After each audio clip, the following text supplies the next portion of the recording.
उसमें बाबूजी आईसीयू में मतलब ये ऊपर गैस से धुआं सी उड़ी थी स्टोर में से। उसमें ये गैस सिलेंडर था और गैस सिलेंडर से लगकर उसमें बेचे हुए कागज फादे गैस सिलेंडर में लग के एकदम सब फिर बम वो हो गई थी। हम करें धुआं कैसे है रही है। तो आने के बाद में जब तक बम बक से हो गई फिर ज़्यादा आने लग गई। अब साहब में मरीज अपने मरीज निकाले गए, पर हमारे मरीज साहब 4-5 में ये हम साहब अकेला था उसमें जाके जब तक लाला बोला मैं जब तक साहब गैस छोड़कर ज़्यादा है गई जब तक साहब गेट लगा देता उन्होंने। तो किसकी मौत हुई है आपकी? अब मौत हुई साहब कुसमा की हुई है, मेरी घरवाली की हुई, मैसेज की हुई है। उसी समय मौके पे हो गई थी या बाद में ये साहब कि उसमें भीतर नाम और बता दीजिए। कुसमा आपका नाम? पूरन सिंह साहब। नहीं, मैं ऊपर नहीं था, मैं नीचे था, मैं खाना खाने आया था।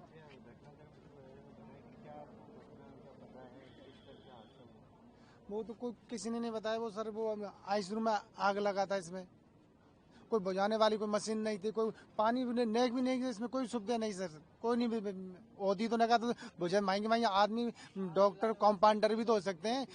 एक सिलेंडर तो रखते हैं पानी बुझाने को, ऐसी हो जाते, कोई सुविधा नहीं मिली सर इसमें। किसकी मौत हुई है? मेरी मम्मी जी। आपका नाम बताइए। नरेंद्र। क्या? आप तो वहाँ पर भी खड़े हुए थे। हाँ, आपका नाम बताइए। ओम प्रकाश गुजर। प्रकाश जी, किस तरह की ये घटना हुई थी? आप साथ में मौजूद थे और कौन आपका परिजन था? ये मेरा मौसी का लड़का है, 25 साल का है, पिंटू नाम है इसका, शिकर श्री माधोपुर से हम। जैसे मानो कि 11:20 पर ये धुआं निकला था ना, तो हमने डॉक्टरों को पहले ही बोल दिया था कि थोड़ा धुआं निकल रहा है तो पेशेंट को दिक्कत हो सकती है। तो फिर धीरे धीरे धुआं बढ़ गया। फिर जैसे धुआं बढ़ा तो डॉक्टर और जो नीचे काम करते हैं कंपाउंडर वो सब निकल गए थे। फिर अचानक से इतनी धुआं होगी कि पेशेंट को निकाल नहीं सकते, क्योंकि फिर भी 4-5 पेशेंटों को निकाले और करीबन 6 पेशेंट अंदर रह गए। तो 1.5 घंटे से हमारा नहीं, हमारे तो ऐसे भी थी कि बेड नंबर 3 पे था, 1, 2, 3, 4 इधर के बेड के ना सब खत्म हो गए। ऐसी दिक्कत है। कौन था आपका परिजन? भाई है, मौसी का लड़का है। अरे कोई ज्यादा ठीक था, वो छुट्टी देने वाले थे 1-2 रोज में, ठीक हो गया था। अब ये घटना घट गई लास्ट में। आपका नाम? ओम प्रकाश गुजर। ये नाम बताइए। सर मेरा नाम जोगिंदर सिंह है सर। जोगिंदर जी, किस तरह से हादसा हुआ और आपके कौन परिजन में यहाँ पर? सर मेरी मम्मी थी सर आईसीयू 201 में सर, बेड नंबर 2।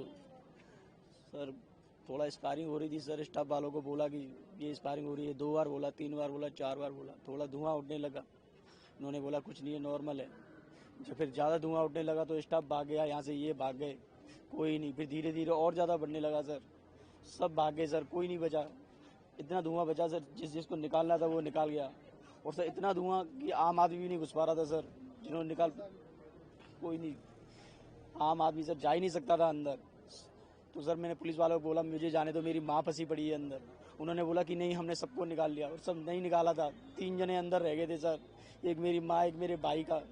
इन्होंने मुझे साथ दिया, मेरे भाई को लेके गया, उन्होंने खुद ने निकाला, कोई पुलिस वाला कोई स्टाफ नहीं, कोई किसी ने नहीं निकाला सर। इन्होंने निकाला, मेरे भाई ने निकाला। मेरे भाई की तबीयत भी बेकार हो गई है, वो अंदर भर्ती पड़ा हुआ है वो भी सर। आपका नाम? मेरा नाम जोगिंदर सिंह सर। क्या नाम है आपका? गांव मेरा रायसर जमा रामगढ़ के आगे। रंजीत सिंह मेरा नाम है। मेरा भाई था जिसका नाम दिलीप था। किस तरह से हादसा हुआ? आप मौजूद थे? वहाँ पे मैं नहीं था। आज मैं शाम को 2-3 दिन यहीं पे था। मैं परेशान हो गया। मैं मम्मी तू वो 1-2 दिन में छुट्टी मिलने वाली थी, मैं कि तू 1-2 दिन में छुट्टी मिलती है, मगर जाके आता हूँ। मैं सिरसी बिंदाई का रहता हूँ मैं। वहाँ से अभी मेरे पास फ़ोन आया 12:30 बजे। वहाँ से मैं बग के आया। बग के आने के बाद में ऊपर में किसी को जाने नहीं दिए, और फिर यहाँ पे नीचे आके देखा तो बोला कि ठीक है। अंदर जाके देखा तो मैं खुद जाके देखा तो ख़त्म हो चुका।